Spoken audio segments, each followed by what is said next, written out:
what is the true price of an empire?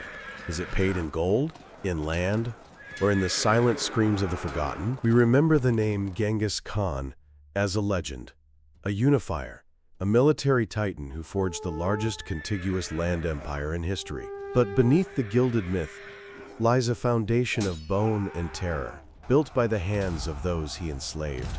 This is their story. The wind across the arid plains of northern China carried not the scent of wild grasses, but the metallic tang of fear. Before the mighty walls of the Tangut capital, a new kind of army was being assembled. It was an army of ghosts, men already dead in their hearts, their faces masks of hollowed despair. These were not Mongol warriors, but the first horrifying tool in the Khan's arsenal of cruelty, the human shields. Imagine the scene. 30,000 captured Chinese soldiers, their armor stripped, their weapons gone, clad only in rags that fluttered like dying prayers. They were shoved forward by the jeering Mongol cavalry, their backs pricked by sharp spear points. They were a living, breathing wall, a sponge to soak up the enemy's fury.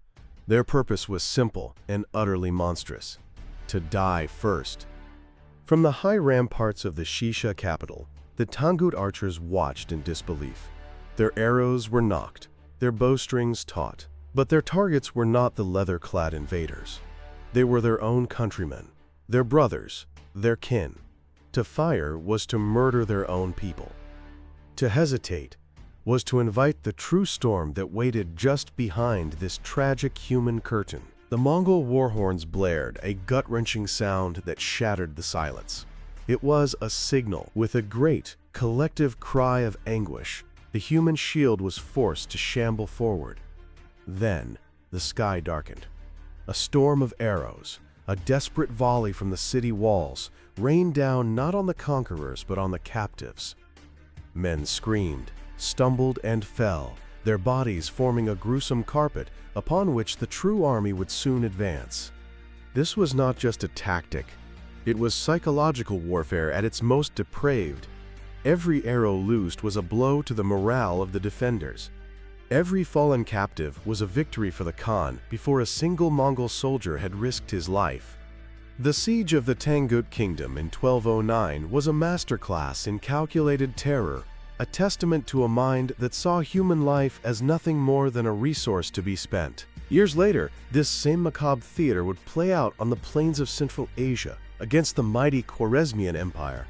The faces of the captives were different. Now they were Persian, Turkic, Muslim, but their fate was identical. Thousands were herded like cattle to the front lines, their bodies destined to blunt the swords and spears of their own defenders. But Genghis Khan's ingenuity for cruelty evolved. He introduced a new, even more nightmarish device. Captives were not just shields, they became ammunition. Imagine being tied, kicking and screaming, to the arm of a colossal catapult. The ropes creak, the arm swings, and for a terrifying second, you fly before your body smashes into the stone fortifications you once called home. A human projectile, a messenger of horror. This wasn't merely about breaking walls. It was about shattering the human spirit. It was a message to all who dared resist. Your lives, your bodies, your very dignity are forfeit. You will not just be killed. You will be unmade. The use of human shields and living projectiles became a signature of Mongol conquest, a chilling reminder of the limitless cruelty that fueled the expansion of the world's greatest empire. To survive the initial onslaught was not a blessing, but a curse, leading to a different kind of hell. For the slaves of Genghis Khan, life became a relentless cycle of brutal, soul-crushing labor. They were the engine of the empire, their sweat and blood, the mortar binding its vast territories. They were no longer soldiers, artisans, or farmers. They were tools, disposable and nameless. Under the searing steppe sun, or in the freezing winds of the north, they dug. They carved massive canals to divert rivers, turning fertile land to swamp or desert at their master's whim. They built roads that stretched for thousands of miles, paving the way for the very armies that had enslaved them. Their backs broke hauling stones for new cities and fortifications. Their hands bled, their spirits eroded with each sunrise. This wasn't just about infrastructure, it was about humiliation. A once proud scholar might be forced to muck out stables, his knowledge worthless. A skilled craftsman might be tasked with carrying latrine buckets, his talents spat upon. This systemic degradation was a constant, brutal reminder of their new status. Less than human, mere property of the unyielding Khan. But the physical torment was often overshadowed by the psychological horror. Genghis Khan, a master of breaking his enemies, demanded entertainment.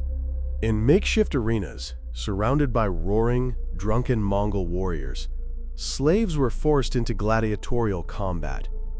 Men who had been neighbors were pitted against each other, armed with crude clubs or sharpened bones, fighting to the death for the amusement of their captors. Worse still were the hunts. Slaves would be forced to face wild beasts, bears, wolves, even tigers, unarmed, or with a single pitiful spear. Their terror-filled screams were the soundtrack to the Khan's leisure.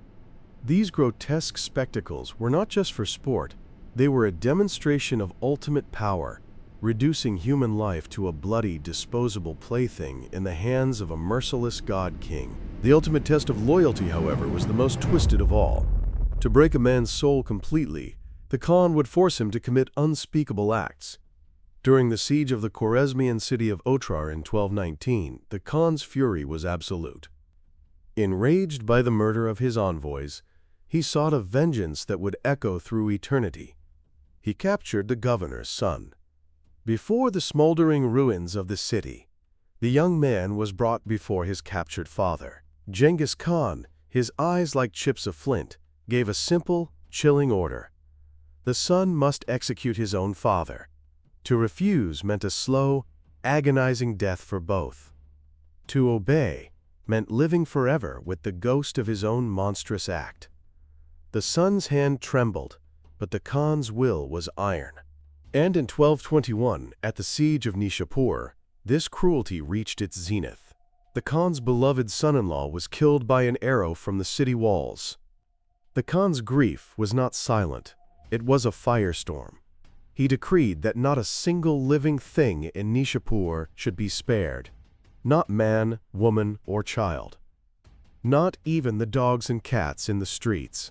His own widowed daughter, her heart shattered by loss, was forced to watch. She stood on a platform overlooking the city as Mongol soldiers carried out the systematic extermination. They built gruesome pyramids from the severed heads of the populace. The air grew thick with the stench of death, a monument to one man's rage and another's agony. This was the empire's foundation, a throne built upon mountains of skulls and rivers of tears. The subjugation of the body and spirit was not enough. For the women captured in the Mongol conquests, a unique and terrifying fate awaited them. They were seen as the ultimate spoils of war, their existence reduced to serving the desires of their conquerors.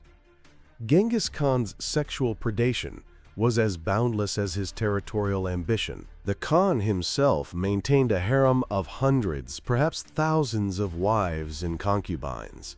After every successful conquest, the most beautiful women, princesses, nobles, and commoners alike, were rounded up and presented to him.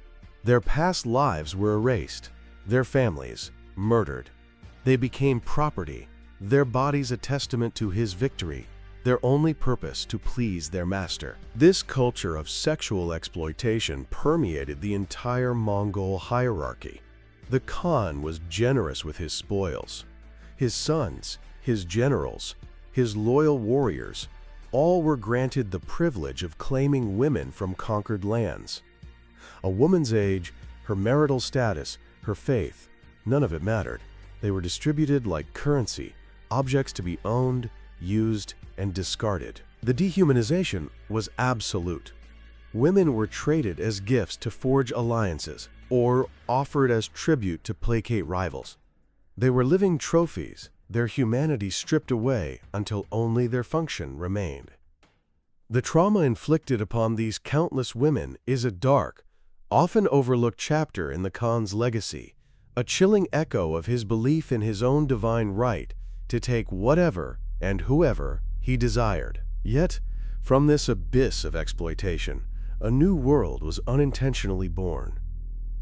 Genghis Khan fathered countless children with his myriad partners. His sons, born of different mothers from different conquered nations, would themselves go on to rule vast territories. They carried his bloodline, a genetic stamp of conquest, across the Eurasian continent. One of the most famous examples is his grandson, Kublai Khan. Born from Genghis's union with a captured Tangut princess, he would go on to found the Yuan dynasty in China, becoming one of the most powerful rulers in history.